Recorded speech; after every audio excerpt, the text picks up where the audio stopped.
Hello YouTube, what is up? Well, welcome back to the channel. Now, this week we will be doing something different. Now, what I'm gonna do is I'm gonna open up Skylum Luminar. I have not been using it, it's totally new to me. So I will take you with me through the process of exploring some new software. I'm gonna see if I like it, what it does with raw conversion and those things. So let's roll that intro and jump straight into the good stuff.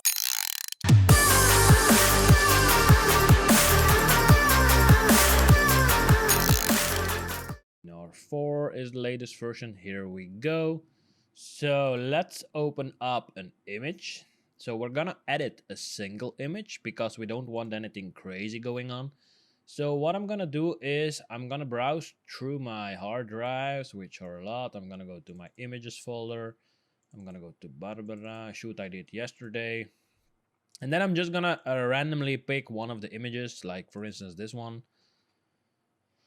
Let's do another one.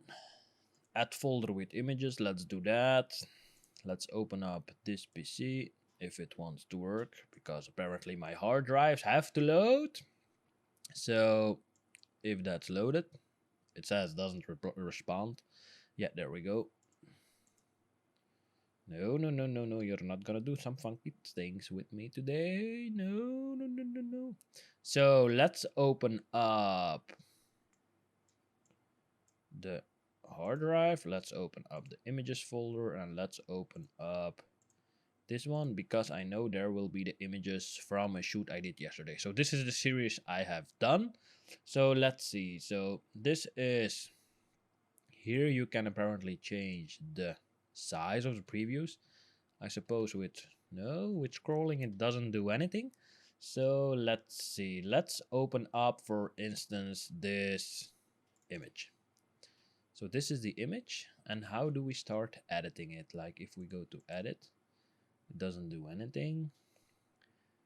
Below here you got some sort of presets, nothing too funky going on.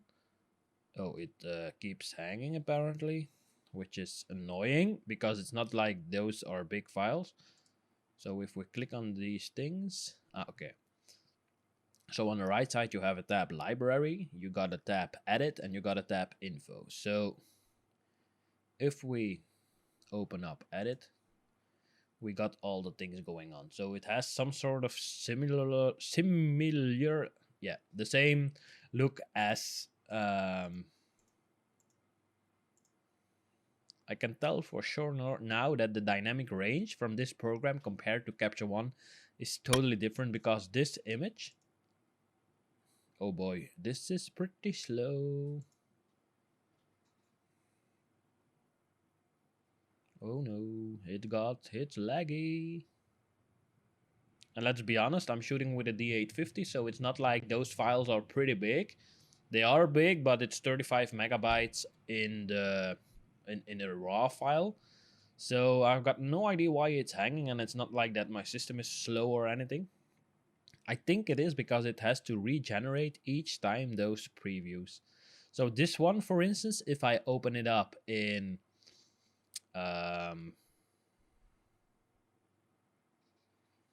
if I open it up in Caption One, I still can see the face. On my screen now, I can't see anything. Only the hair and the little lingerie thing going on. But that's it. So that's quite funky. Like when I zoom in. Oh boy, it's so slow. Let's see what's going on, because this is not... If I have to do this with each image from a client, it's not possible. So let's see what is going on. Let's see, because I know I got some different desktops running, but this is like way over the top. There we go. So as mentioned before, the comparison with this one compared to Capture One. In Capture One, I can still see the face. Over here, it's totally gone. There's nothing salvageable about it. At least I don't know how much it is salvageable. So let's... I don't know why, but when I change images, like I got a folder open here with raw images. When I click on it, it just keeps generating, I think, the looks below, but it takes so much time to generate it. If anybody has any idea how that's possible, let me know, or I should be able to disable this little Luminar looks tab. Let's see if that's possible. Let's go into window. If I tab on this one, it might. Oh boy. It's so slow. And then it's gone. It's so weird. Okay, now the looks tab is gone. Let's see if it goes quicker. Okay, so one of the reasons it's slow is just simply because the looks are enabled. So each time you change an image, it has to regenerate the preview, which takes a lot of time. So that's not worth my time. And then it just keeps on changing. Why? Let's just be honest. This is just not workable. I mean, it's just not like now it's generating something. I have no idea what. Here it is back with like a half screenish something ish. Oh boy. It's sure for somebody who's got a lot of time to have a look at something, because this is totally not workable. It's already like the fourth, fifth, sixth, seventh, eighth time this thing is going wrong.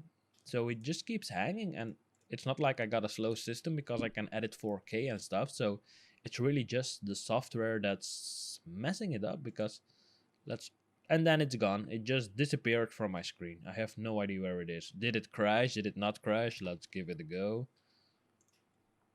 Let's see where it is. Let's see if I can still find Luminar in here. And let's sort it out on memory. And it just closed down. So let's open it up again. Third time is the charm.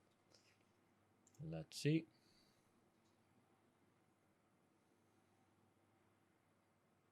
Got no idea, but if it takes this long, for sure not gonna use it. Not even gonna try it anymore. So let's do remind me later. Let's see. Now, each time I just change an image, it just... Let's do this one, like I mentioned in the beginning. No, the other one, this one. Okay. Now, when we do edit, we got some sort of essentials. We got a painting palette, we got a smiley, and we got something else. And now, what does it do? It doesn't do anything. This, I think this tab should be layers, but for some reason I got no layers. Looks is still disabled, and it hangs again. It's just not workable. And I just started up my system, so it's not like it's been running for days. Why does it take so slow? Like when I click, it doesn't do anything. It's totally weird. Okay, I'm recording with OBS Studio to record the screen, but that should not make a difference. There it is, finally. Let's see if we got some sort of... Oh boy. Just clicking on these tabs is just not workable. It's starting to get annoying. So yeah, there it hangs again. It's totally weird. It should not hang. It should just work fine. Now even my taskbar has disappeared. Why? Well, to be honest, I'm already pretty messed up about it, because if that's the way you have to run to edit an image, the mood to start editing is already gone. I tell people choose the software you like to work in, but this is just no. And it's a raw file, so you can see shoot the name of the model .nef, so it's a raw file from the D850. And now when I click on these things, it finally we got something open. Hey, so this has a temperature, tint, exposure, smart contrast, highlights, and shadows. If we go into advanced, we can play around with the curves like in Photoshop, red, green, blue. We got an AI enhancer, which does enhance some texture. If you look at the carpet, it's some sort of recovery-ish thing. Color, we got saturation, vibrance, and if we jump into advanced, we can change each color separately, which is a good thing. Let's see what it does. So if we change the hue from the oranges because the image has a lot of orange in it. You can also work with masks at each step, so that's something interesting. Let's start from the beginning. So I'm gonna open up an image, this image. What I'm gonna do is zooming in should not. If I hold down the scroll key, it just scrolls, which goes quicker than hitting the magnification glass apparently. So when we open this thing up, image processing, and I haven't done anything yet. So what I'm gonna do is, can we do some sort of canvas layers? So we can use layers, we can use the light, colors, I think. No, this is the creative section. Chromatic amount 0, mystical amount 0. Texture overlay, you can load the texture. No idea. Yeah, you can use it to do some sort of layering. But just like, can we not just like reset the image? Set flag, set rating, set color label, rotate, adjustments, export, go to, create, move to trash, show in Explorer. Now, file, we could change it to Dutch. We're not gonna change it to Dutch. Let's see, edit library, image, adjustments, reset adjustments. It says processing. So this is the raw file coming out of the camera. Now, let's start on the top. So let's start on the light tab. So the white balance, I want it to be a little bit more yellowish. There we go. Green, not so much. So I'm gonna leave it as it is. So back to 0. By just double clicking on the word, it resets it. Now exposure, we can change around with it. It changes the exposure on the entire image. Now what I'm gonna do is use that smart contrast because we want that. So I think it creates some sort of punch in the images. So when I drag that one down or up, it gives some contrast. The highlights, we can lower them or higher them. I think they are fine as is. And the same, the shadows, we might open up a bit. And there we go. But by opening it up, I want it to be a little bit warmer again. So that's that part. Now, if we choose the advanced settings, we can play around with just the whites and just the blacks. So double click and reset it. So when I open up the black again, there we go. Now, if we want something cool going on with the look, we can see what it does with this thing. So this works the same as in Photoshop. Just removing the dots. Got no idea how to remove a dot. Normally it is, no, don't do that. No, no, no, no, no, no, no.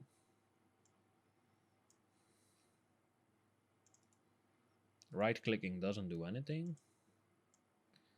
It just creates new dots. So how does this work? Dragging it off the screen also doesn't work. So let's do Control Z. It doesn't do anything. Let's just try to correct it again as it was. So this is a normal tone curve. Like when you see me doing this, it's because I got the sun almost hitting. You can see it on the video, almost hitting me. So I'm gonna try to stay out of it. So I'm gonna want to put a little bit more contrast in it. So I would have to do some research on how to remove these points. Shift will probably not be it. Control Alt, Control Alt, Control Shift. No, doesn't do anything. Now with this you can move the entire slider, the entire tone curve. Let's reset that one. Let's go to the AI enhancer, AI X, and there's some sort of detail extractor. Let's reset that one. IA structure is probably, it has the same effect. I don't need that, so I'm gonna reset that. Color saturation is fine. Vibrance can be a little bit brighter, not brighter, more vibrant. Remove color cast. This is something funky, probably more for landscapes than for model photography. And then here the fun can start, because here you can start changing all the hues separately. So if, for instance, I want the red to be more of an orangey look, or I want the red more to be reddish, then you can change it here. Now, I'm already pretty happy with the colors I got. So for me, this can just stay as is.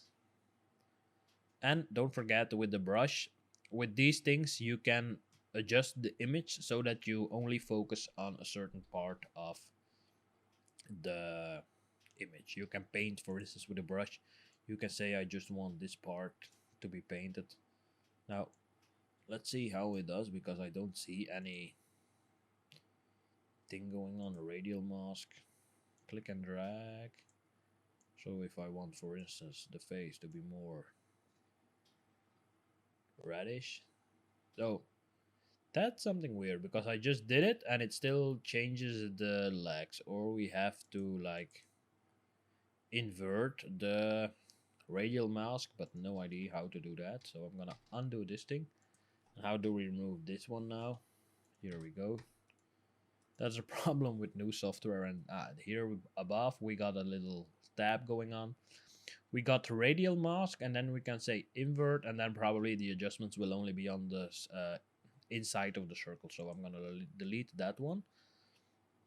I'm gonna click done, then it changes it again. Black and white conversion. You can change. You can play if you say convert to black and white. You can change around with the hues.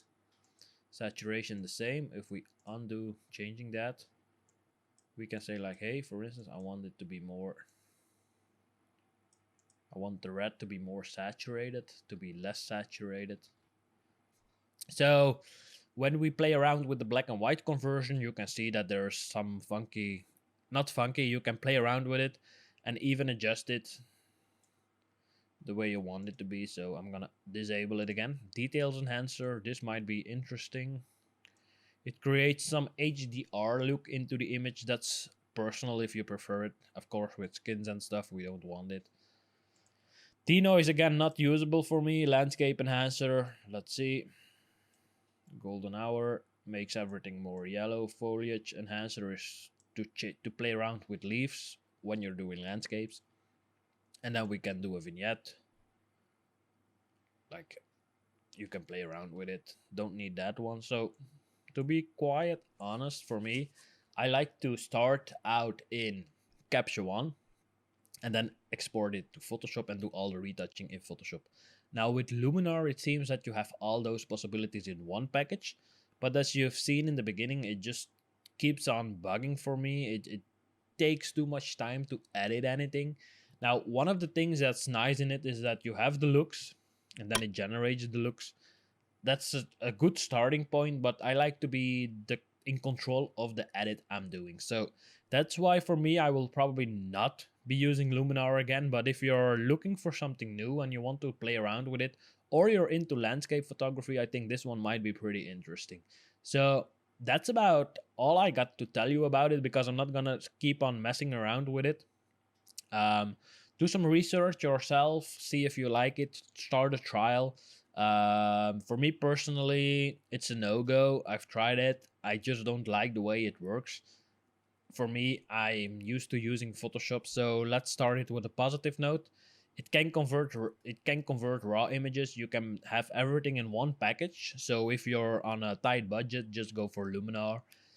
If you got more experience, I would go for a different kind of software, but that's totally personal. So that's it for this week. I hope it was useful. Nothing too crazy, but then you have seen at least once Luminar, how it works, what you can do with it. And then I'll see you next week. Ciao, ciao.